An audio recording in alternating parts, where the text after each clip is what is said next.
നമസ്കാരം. നമ്മളുടെ ഒരു സ്വപ്നം ആയിരുന്നു സ്റ്റേഡിയം, ഈ ജില്ലാ സ്റ്റേഡിയം. 1996 ഇവിടെ സ്റ്റേഡിയം എന്നൊരു സംഗതി ഉണ്ടാകുന്നത്.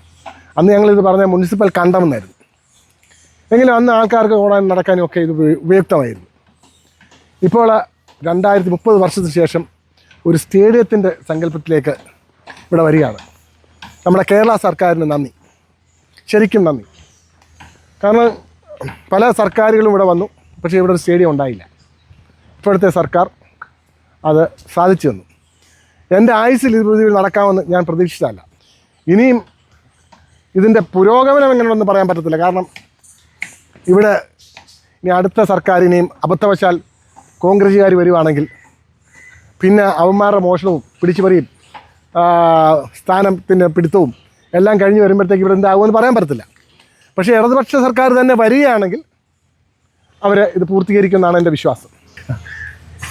എന്നാലും ഇനിയിപ്പോൾ കോൺഗ്രസ് വരിക, ഇവർ 10 വർഷം പട്ടിണി കിടന്നിട്ട് വരുന്ന വരവാണ്. ഈ പട്ടിണി കിടന്ന് ആക്രാന്തി വരുന്നത് മോഷണത്തിൻ്റെ അയ്യറുകളിയായിരിക്കും. ഇവർ കതറെല്ലാം പൊടിഞ്ഞു തുടങ്ങി കതറാണ്. പുതിയ കതറൊക്കെ കടമെടുത്ത് വാങ്ങിച്ച് കതറുമൊക്കെ ഉണ്ടാക്കി വളരെ മോഷ്ടിക്കാൻ വേണ്ടി തയ്യാറെടുത്ത് വരിക. അങ്ങനെ വരുന്ന സ്ഥിതിക്ക് ഇനിയും അബദ്ധവശാൽ UDF അധികാരത്തിൽ വന്നാൽ ഈ സ്റ്റേഡിയം ഇവന്മാർ വിറ്റ് തിന്നും.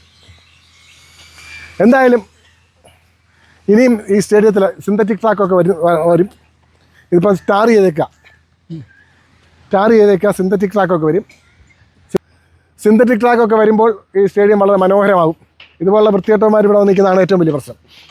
അവിടെ സ്വിമ്മിംഗ് പൂള് വരും. പിന്നെ ഒരു സജഷനുണ്ട്, ഇവിടെ ക്രിക്കറ്റ് കളിക്കാരെ ഇതിനകത്ത് കയറ്റത്തില്ലെന്നാണ് ഞാൻ അറിഞ്ഞത്. സ്പോർട്സ് കൗൺസിൽ ക്രിക്കറ്റ് കളിക്കാരെ കയറ്റത്തില്ലെന്നാണ് അറിഞ്ഞത്. ഈ ക്രിക്കറ്റ് കളിക്കാർ വന്നതാണ് ഇവിടെ എല്ലാം അവിടുത്തെ എല്ലാം ജെല്ലെല്ലാം തല്ലിപ്പൊട്ടിച്ചത്. അതുപോലെ ഇതെല്ലാം ഫെൻസ് ചെയ്ത് ഈ ആവശ്യമില്ലാത്ത അലവലാദികളൊന്നും ഇതിനകത്ത് കയറ്റാതിരിക്കാൻ ഉള്ള നടപടി ഉണ്ടാവണം. കൃത്യമായി ഇത് മാനേജ് ചെയ്താൽ മനോഹരമായിരിക്കും. നമ്മുടെ തലമുറയ്ക്ക് ഇതൊരു മനോഹരമായിരിക്കും. ഒരുവിധം കുഴപ്പമില്ലാത്തൊരു ഫീസും ഈടാക്കണം. എപ്പോഴും കാശ് കൊടുത്ത് ചെയ്യുന്നതിന് ഒരു അർത്ഥമുണ്ട്, അതിനകത്തൊരു ഉത്തരവാദിത്വ ബോധമുണ്ട്.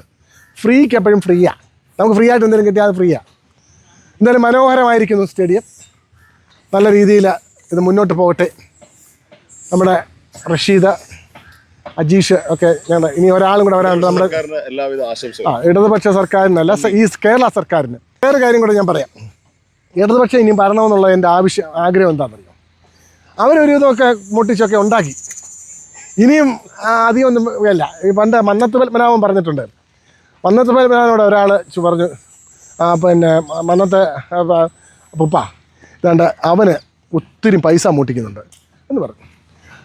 അവൻ പൈസ മൂട്ടിക്കുന്നു. അന്നേരം മന്നത്ത് പത്മനാഭൻ പറഞ്ഞു, അവൻ മൂട്ടിക്കുന്നുണ്ടോ? എടാ അവനെ വീടുമൊക്കെ ഉണ്ടാക്കി, ഇനി ഒരു എരുത്തിലും കൂടെ മതി.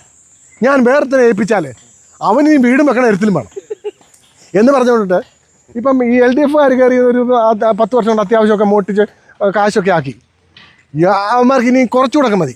പക്ഷേ ഈ കോൺഗ്രസ്സുകാർ വന്ന അവന്മാർ ആദ്യം മുതൽ പൊട്ടിച്ചു തുടങ്ങും. അതുകൊണ്ട് LDF തന്നെ വരണമെന്നാണ് എൻ്റെ ആഗ്രഹം. മൊത്തം അടുത്ത് LDF ജയിക്കണം, കോൺഗ്രസ്സുകാർ പട്ടിണി കിടന്ന് ചാവണം. എനിക്കിത്ര ഇഷ്ടമില്ലാത്തൊരു വർഗം ലോകത്തിലില്ല. ഇവന്മാരെ കാണാൻ അബദ്ധവശാൽ വന്നാൽ ഇവന്മാരെ എൻ്റെ കേസ് പ്രതിയാക്കളി. നന്ദി, നമസ്കാരം. ഇത് ഫുട്ബോൾ കോർട്ടാണ്. ഇവിടെ എല്ലാം പോച്ച വെച്ച് പിടിപ്പിക്കും. ഞങ്ങളുടെ പ്രധാന നടപ്പുകാരനാണ്. ഞങ്ങൾ ഇന്നും കൂടെ കടലിൽ പോകാൻ ഉദ്ദേശിക്കുന്നുണ്ട്. അണ്ണാ എന്നാ കടലിൽ പോന്നേ? ഞങ്ങൾ കടലിൽ മുക്കുവന്മാരുടെ കൂടെ മീൻ പിടിക്കാൻ ബോട്ടിൽ. എനിക്ക് ഇതിൻ്റെ കൂടെ ഒന്ന് പറയാനുള്ളത്, ഈ കഴിഞ്ഞ ദിവസം പാർലമെന്റിൽ കാർത്തി ചിദംബരത്തിനൊരു പ്രസംഗം കേട്ടായിരുന്നു. അപ്പം പുള്ളി ഇന്ത്യയിൽ അറിയപ്പെടുന്നൊരു നല്ലൊരു ടെന്നീസ് കളിക്കാരനാണ്. അപ്പം അദ്ദേഹം പറഞ്ഞത് വലിയ ഹൈ എൻഡ് സ്റ്റേഡിയങ്ങളല്ല നമുക്ക് നാട്ടിൽ വേണ്ടത്, ഒരു മിഡ് ലെവൽ സ്റ്റേഡിയങ്ങളാണ്. ഈ ഹൈ പരിപാടികളൊക്കെ ചെയ്തു കഴിഞ്ഞാൽ അത് 360 ദിവസം അതിൻ്റെ ഗുണം ജനങ്ങൾക്ക് കിട്ടത്തില്ല. ടർഫൊക്കെ ചെയ്തു കഴിഞ്ഞാൽ കയറുന്നതിനും ഇറങ്ങുന്നതിനൊക്കെ കുറച്ച് റെസ്ട്രിക്ഷൻ കാണും. അപ്പം നാടുകളിൽ ഹൈ എൻഡ് വേണ്ടാന്നല്ല, ചെറിയ ടൗണുകളിലെല്ലാം ചെറിയ രീതിയിലുള്ള സ്റ്റേഡിയം മതി. ചെറിയ സ്റ്റേഡിയം ആണെങ്കിലും ടർഫ് വരുന്നുണ്ട്. ടർഫ് വന്നു കഴിഞ്ഞാൽ ഇതിനകത്ത് അകത്തൊരു പ്രവേശനമില്ല. ഇതിപ്പം ടർഫ് എന്ന് വെച്ചാൽ എന്താ? ടർഫ് എന്ന് പറഞ്ഞാൽ സിന്തറ്റിക് ട്രാക്ക് ആയിരിക്കും. Synthetic track. സിന്തറ്റിക് ട്രാക്കിൽ നമ്മൾ ഈ ചെരുപ്പൊന്നും ഇട്ട് കേരളം പ്രായോഗികമല്ല. നല്ല ഷൂ ഇട്ട് കയറാം. അതിൻ്റെതായ ഷൂവും കാര്യങ്ങളും അത് സാറിന് ഇടുന്നതല്ല, എല്ലാവർക്കും അത് പ്രായോഗികമല്ല എന്നാണ് പറഞ്ഞു വരുന്നത്. ഇത് പിന്നെ സ്പോർട്സ് വ്യാപിപ്പിക്കുക എന്നുള്ള ഉദ്ദേശമാണെങ്കിൽ ഈ രീതിയിൽ കാര്യം നടക്കത്തില്ല. എല്ലാവർക്കും ജനകീയ പങ്കാളിത്തം കിട്ടത്തില്ല. അത് സ്പോർട്സ് മാത്രമായിട്ട് നടക്കുന്നവർക്കേ അത് പറ്റത്തുള്ളൂ. അല്ല, നടക്കാൻ പറ്റും. അതാണ് ഇപ്പം കൊടുമൺ സ്റ്റേഡിയം ഒക്കെ മിഡിൽ ലെവലിലുള്ള സ്റ്റേഡിയം. കൊടുമൺ സ്റ്റേഡിയത്തിനെല്ലാം മെമ്പർഷിപ്പ് ഫീസൊക്കെ ഉണ്ടെന്നാണ്. മെമ്പർഷിപ്പ് ഫീസ് വേണം. അങ്ങനെ അത് ഇപ്പോൾ ജനകീയമാവുന്നില്ലല്ലോ ഇപ്പോൾ. അല്ലല്ല, മെമ്പർഷിപ്പ് ഫീസ് നോമിനൽ ഫീസേ അവിടെ ഉള്ളൂ. അവിടെ 100 രൂപ അഡ്മിഷൻ ഫീസും 10 രൂപ ദിവസം, അല്ലെങ്കിൽ 100 രൂപ മാസം. അത് ആർക്കും കൊടുക്കാനുണ്ട്. ഒരു പൈൻറ്റിന് ഇപ്പം എത്രയാണെന്നറിയാം? 800 രൂപയാണ്. അതില്ലാത്തവർ ഈ നാട്ടിലുണ്ടെന്ന്. അല്ല, പൈൻറ്റ് അടിക്കുന്നവരാ ഭൂരിപക്ഷം ആൾക്കാരും. അത് പിന്നെ ഒരു മാസം 100 രൂപ കൊടുക്കാനില്ലാത്തവർ ഒക്കെ ഞാൻ അതിന് ഫ്രീ ആയിട്ട് പൈസ കൊടുക്കുന്നതാണ്. അങ്ങനെ ഇല്ലാത്തവർക്ക് ഞാൻ കൊടുക്കും. അണ്ണം കൊടുക്കത്തില്ല ഒരാൾക്ക്.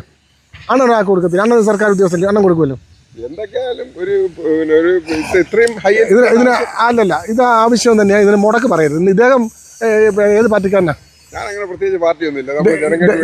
ഇദ്ദേഹം വലതുപക്ഷമാണോ? ഒരു പക്ഷമില്ല, എല്ലാ പക്ഷവും നമ്മളെ പക്ഷം. അത് എനിക്കത് തോന്നി. എനിക്ക് വലതുപക്ഷമാണ്. ഞാൻ ഇക്കാര്യത്തിൽ ഇടതുപക്ഷമാണ്. നമ്മുടെ ഈ ജില്ലാ സ്റ്റേഡിയം പുതുതായി നല്ല രീതിയിൽ പിന്നെ പണിതി കഴിഞ്ഞു.